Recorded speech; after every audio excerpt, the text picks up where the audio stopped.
Hi guys, my name is Rachel and today I'm going to be teaching you guys about the Krebs cycle, also known as the citric acid cycle. So we all know that in glycolysis it creates two pyruvate molecules, right? Well, when pyruvate and oxygen interact, it goes into the mitochondria, which is where the Krebs cycle starts. It also releases a CoA and makes acetyl-CoA, and this is the substrate that has two carbon molecules. When it combines with this substrate, which is called oxaloacetate,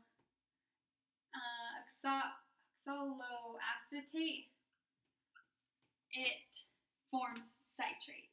So 2 plus 4 equals 6. So citrate has 6 carbon molecules, but they need an enzyme, which is called citrate synthase, to do this. So this enzyme helps fuse them together to create citrate. And you'll notice this is a one-way direction. So it has allosteric stimulators or inhibitors and an allosteric stimulator. So these are going to be the regulators. So when the cell has too much ATP, it's going to be like, stop, don't start Krebs cycle, we're fine. Or too much NADHs, citrate can actually stop this, the Krebs cycle from going. And then succinyl-CoA, which is going to be a substrate over there. And ADP is the one, so when there's too little ATP, there's a lot of ADP. So if there's like too little ADP, it's going to be like, hey, stimulate me because I need more ATP. We need to start the Krebs cycle to make more ATP. So a lot of the enzymes have kind of like the regulators and the stimulators to help push forward the Krebs cycle. Okay, so moving on, citrate. I'm going to give you guys a quick mnemonic. So citrate is Krebs starting substrate for making oxaloacetate. Okay? That's how you're going to remember all of the intermediates, and then you're going to have to memorize the enzymes, but some of them are named after the intermediates. Okay, so let's just name them really quick. Is stands for isocitrate. Krebs stands for alpha ketoglutarate. I'm just going to abbreviate that. Starting stands for succinyl-CoA. Substrate stands for succinate. F stands for fumarate. And M stands for malate. Okay, so those are all the substrates and intermediates, and now we're going to go over the enzymes to help it form. So citrate needs the enzyme aconitase. And what happens here that's important is isomerization. So they still have 2 6-carbon molecules, but isomerization, which means they're like reorganizing them, is going on in this step. And then this is just it's actually forward and back step, so it can go either way. And then the next step you'll notice is only one direction. So isocitrate, the enzyme that makes isocitrate become alpha ketoglutarate is isocitrate dehydrogenase. Okay, before we get to dehydrogenase, in this step, you'll notice 6 carbons going to 5, right? So we're losing a carbon molecule, so CO2 gets lost in this step. Whenever it goes down in carbon, we're going to lose CO2, usually through a carboxyl group. And then, so this way too, you'll notice it's 5 to 4, so we're just going to assume, oh yeah, they just lost CO2. Okay, so back to dehydrogenase is super important. Like, anytime you see dehydrogenase, you want to think, oh, I'm going to be doing NAD+ to NADH. Always. You're always going to, any of the enzymes that have dehydrogenase, NAD+ to NADH. No questions. Okay, so that's good. So like I said, the next step, we're losing a CO2 because we went from 5 carbon to 4 carbon. And in this step, you're also attaching a CoA. So like that over there was a CoA, and I'll get to that later. But the enzyme here is called alpha ketoglutarate dehydrogenase. Okay? Again, dehydrogenase. What does that mean? That means we're going to do NAD plus to NADH. Okay. So I forgot to mention, but like in this step, it also has like regulators and stimulators. Okay. So we'll just do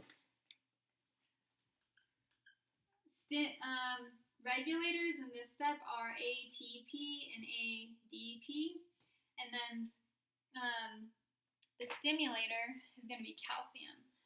So calcium is going to be a stimulator for this enzyme. So it basically is involved in the reaction of contracting muscles and such.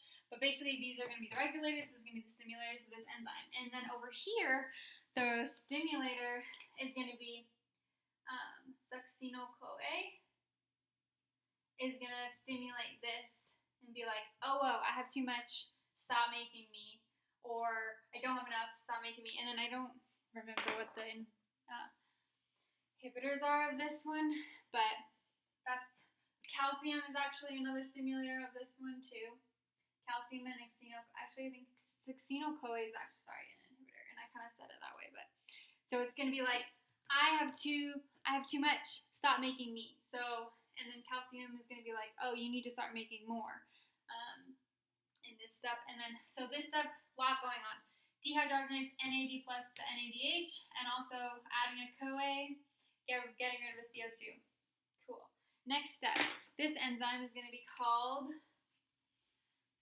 succinyl-CoA synthase.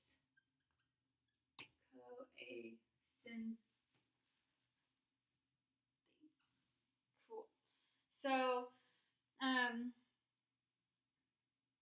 in this step, really important. Okay, but remember how we had a CoA enter here? Well, we're actually going to get rid of it in this step. So we're going to be like, I don't want this CoA anymore. How are we going to do that? Substrate phosphorylation. I'm going to put it in big. Substrate phosphorylation. Okay? Substrate level phosphorylation happens. So basically in this step, there's going to be an inorganic phosphate group that interacts with GDP, and that's going to make GTP. And ATP is going to come in here and take the GTP phosphate group and make ATP. So, or make ADP, and then make ADP, and then ADP converts into ATP. So here, in this step, because we need ATP to get rid of the CoA. So we're going to be making ATP in this step through substrate phosphorylation. So that's what's important in that step. The next step is going to be, so we're still 4 carbon molecules, right? So this enzyme is going to be called succinate dehydrogenase. What do we see? A dehydrogenase. So this one's a tad different. It's not going to be NAD+, it's going to be FAD going to FADH2. So this step we're making FADH2. Okay. Next step, we're going to do,